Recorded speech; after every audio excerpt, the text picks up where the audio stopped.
Hi friends, എല്ലാവർക്കും നമസ്കാരം. പത്തനംതിട്ടയുടെ ഇന്നത്തെ ഒരു അടിപൊളി ഭാഗത്തെക്കുറിച്ചാണ് പറയാൻ പോകുന്നത്. അതുപോലെ തന്നെ ഇതൊരു പുതിയ ചാനലാണ്, അതുകൊണ്ട് ചാനലൊന്ന് സബ്സ്ക്രൈബ് ചെയ്ത് സപ്പോർട്ട് ചെയ്യാനും വീഡിയോ ഇഷ്ടമായാൽ ഒന്ന് ലൈക്ക് ചെയ്യാനും മറക്കല്ലേ ഫ്രണ്ട്സ്. അങ്ങനെ മേക്കപ്പൊക്കെ കഴിഞ്ഞ് എല്ലാവരും ഒരുമിച്ച് നിന്ന് ഫോട്ടോ എടുക്കുകയാണ്. അപ്പോൾ ദേവയാനി പറയുകയാണ് നയനെ പോയി ഫോട്ടോ എടുക്കാൻ.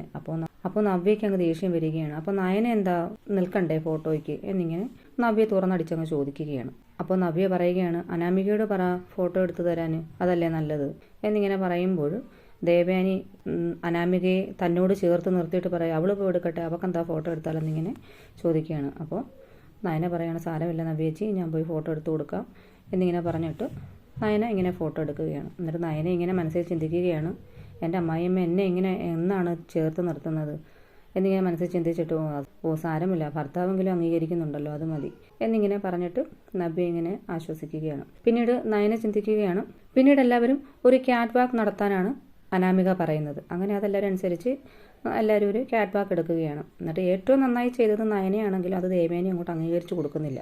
പിന്നീട് എല്ലാവരും മേക്കപ്പൊക്കെ കഴിഞ്ഞ് വരുമ്പോൾ പുരുഷന്മാരെല്ലാം ഞെട്ടിപ്പോവുകയാണ്, എല്ലാവരും ഇങ്ങനെ നിരന്ന് നിൽക്കുമ്പോൾ.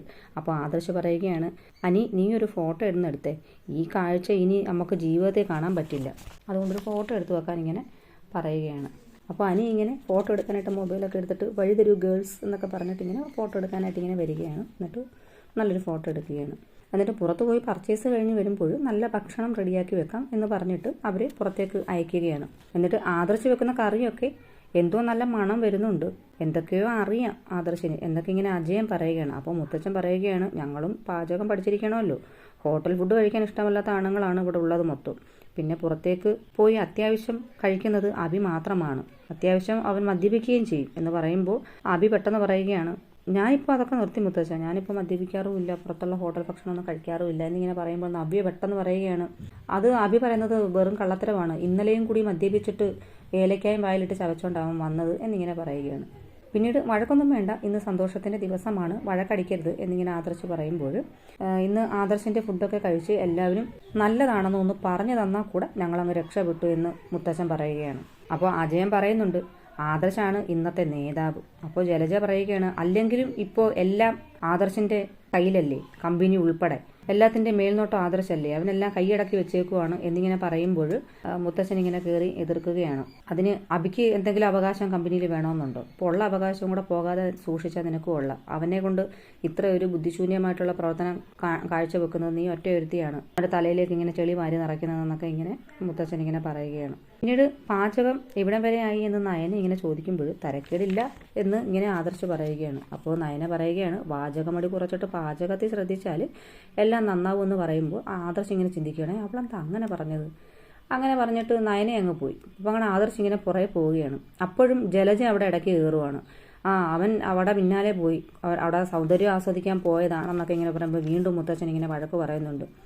നിന്റെ കയ്യിലിരിപ്പുണ്ടാ നിന്റെ ഭർത്താവ് നിന്റെ കൂടെ ഇല്ലാത്തതും അതിനുള്ള യോഗം നിനക്ക് ഇല്ലാതെ പോയതും എന്നൊക്കെ ഇങ്ങനെ മുത്തച്ഛൻ ഇങ്ങനെ ദേഷിച്ച് സംസാരിക്കുകയാണ്. ഭാര്യമാരുടെ സൗന്ദര്യം ആസ്വദിക്കുന്നത് ഭർത്താക്കന്മാർക്കൊരു സന്തോഷം പകരുന്നൊരു കാര്യമാണ് എന്നൊക്കെ ഇങ്ങനെ പറഞ്ഞ് ജലജയെ പറഞ്ഞ് മനസ്സിലാക്കുകയാണ്. പിന്നീട് എല്ലാവരും പുറത്തേക്ക് പോവുകയാണ്. അപ്പോൾ കനക ഇങ്ങനെ വീട്ടിലേക്ക് പോവുകയാണ്, ഞാനിങ്ങനെ ഷോപ്പിങ്ങിനൊന്നും വരുന്നില്ല എന്നിങ്ങനെ വസുന്ധരാമ്മയോട് പറയുമ്പോഴും വസുന്ധരാമ്മ പറയാതെന്താ കനകയെ നീയും കൂടെ ഷോപ്പിങ്ങിന് വരാത്തത്, നമ്മളെല്ലാവരും കൂടെ ഒരുമിച്ച് പോകണം എന്നല്ലേ മുത്തച്ഛൻ്റെ തീരുമാനം, മുത്തച്ഛൻ പറഞ്ഞിരുന്നത്, അതെന്താ നീ വരാത്തതെന്ന് ചോദിക്കുമ്പോൾ ദേവയാനി ജലജ ഇടയ്ക്ക് കയറി പറയാം അവൾ പോകുന്നെങ്കിൽ പോട്ടെ, അവൾ ഷോപ്പിങ്ങിന് വരണമെന്ന് ഇവിടെ ആർക്കും നിർബന്ധമൊന്നുമില്ല, അങ്ങ് പോയിക്കോട്ടെ എന്നിങ്ങനെ പറയുകയാണ്. അപ്പം സാരമില്ല കനക നീ പൊയ്ക്കോ, നിൻ്റെ ആഗ്രഹമില്ലേ, നീ കുറേ നാളായില്ലേ ഇവിടെ വന്നിട്ട്, നീ നിൻ്റെ ആഗ്രഹം അങ്ങനെയാണെങ്കിൽ നീ പൊയ്ക്കോളാൻ പറയുകയാണ്. അങ്ങനെ കനക ഈ വേഷത്തിൽ തന്നെ ഗോവിന്ദൻ്റെയും നന്ദനയുടെ അടുത്തേക്ക് പോവുകയാണ്. അവിടെ ചെന്നപ്പോൾ നന്ദുവും ഗോവിന്ദനും ആകെ നെട്ടിപ്പോവുകയാണ് കനകയുടെ ഈ വേഷമൊക്കെ കണ്ടിട്ട്. അപ്പോൾ അനന്തപുരിയിലത്തെ ഇങ്ങനെയുള്ള വിശേഷങ്ങളെല്ലാം അവരെ പറഞ്ഞു കേൾപ്പിക്കുകയാണ് കനക. എന്നിട്ട് അനിയുടെ വിവാഹം നടക്കാൻ പോകുന്നതിനെക്കുറിച്ചും അനി ഇപ്പോൾ ശരിക്കും മാറി എന്നതിനെക്കുറിച്ചും പിന്നെ നന്ദു ഇങ്ങനെയൊക്കെയുള്ള പെരുമാറ്റം കാഴ്ചവെക്കുന്നത് കൊണ്ട് അനിയുടെ സ്വഭാവത്തിന് ഒരുപാട് മാറ്റമുണ്ട്, അനാമികയുമായിട്ടുള്ള വിവാഹത്തിന് അവൻ മനസ്സുകൊണ്ട് കൂടുതൽ തയ്യാറെടുത്തു എന്നൊക്കെ പറയുമ്പോഴും ഇങ്ങനെ നന്ദനെ ആകെ ഇങ്ങനെ വിഷമിച്ച് നിൽക്കുകയാണ്. അവിടെ വെച്ച് വീണ്ടും ഗോവിന്ദനും കനകയും നന്ദുവിനെ നിർബന്ധിക്കുകയാണ് മനസ്സിൽ മറ്റൊന്നും ചിന്തിക്കാതെ നയനയുടെ നവ്യയുടെ അടുത്ത് പോയി ഒരു ദിവസം നിൽക്കണം, അപ്പോൾ എനിക്ക് കുറേ കൂടെ കാര്യങ്ങൾ വ്യക്തതയാവും. അപ്പോൾ നന്ദു അത് സമ്മതിക്കുകയാണ്. വളരെ വിഷമത്തോടെ ആണെങ്കിലും നന്ദു അത് സമ്മതിച്ച് പോകാമെന്നൊക്കെ ഇങ്ങനെ തീരുമാനം എടുക്കുകയാണ്. ഇത്രയാണ് ഇന്നത്തെ എപ്പിസോഡിലുള്ളത്.